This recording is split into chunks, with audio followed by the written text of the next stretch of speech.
to see all your shining young faces on this auspicious day. I am Dr. Volumnia Gall, your humble head game maker in charge of the War Department and all its affiliated concerns. I am honored to introduce to you the creator of the Hunger Games themselves, Dean Casca Highbottom. I have summoned you all here today for the 10th annual reaping ceremony, in which we choose 2 children from each district, throw into the capital arena to fight to the death in the Hunger Games. I am here to tell you that there has been a change this year. One final assignment to prove your worth. It's a story that takes place 64 years before the first installment of the movies and focuses on young Snow. Look at you. Your makeshift shirt and your too tight shoes, trying desperately to fit in when I know the Snows don't have a pot to piss in. Snow is being groomed to become the man he becomes. As a mentor, your role is to turn these children into spectacles, not survivors.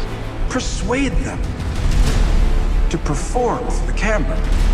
Lucy Gray, the one who Snow becomes the mentor for and also falls in love with, there's a very naturalistic quality to her, but she's a charmer. She's a musician. She's a performer. She's kind of the anti-Katniss. She's part of the Covey, this kind of roving band of musicians. Snow's never met anybody like her. That romance between them makes Snow question everything he was raised to believe. I think there's a natural goodness born into us all. No, really. You can either cross that line into evil or not. And it's our life's work to stay on the right side of that line. Part of the love story starts to fall apart, and that is part of the creation of who he becomes. It's the things we love most that destroy us. Most everybody that I work with is coming back. Trish Somerville is doing the costumes for this movie. Joe Willems, who shot Catching Fire of the Mockingjays. The one new person that I'm really excited about is Uli Hanisch, who's the production designer. We talked about the sort of look and the feel of the movie. The visuals of this movie will be very different than Mockingjay, but there's real consistency in terms of the Capitol architecture.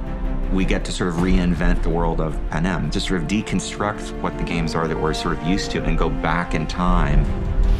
It wasn't until I read it that I saw how much music was actually in here. And we met with Dave Cobb. He's a fantastic songwriter and producer. It's going to be fun to take all this history of British Isles music and Southern music and mash it all together in this dystopian way in this future. James Newton Howard. It's my 4th Hunger Games film with him. The musical opportunity is great. Relationships are very powerful in the movie. The good and the bad are very clearly laid out. For James and I, it was really fun to explore a new sound for the Hunger Games. Sometimes it's foot stomping and rousing, and sometimes it's haunting, mysterious, and a lot of that is based on the kind of period of the movie itself. But there's going to be some familiar elements as well. Hanging Tree is back in a completely different iteration and treatment. Here, we get to see Lucy Gray coming up with it for the first time.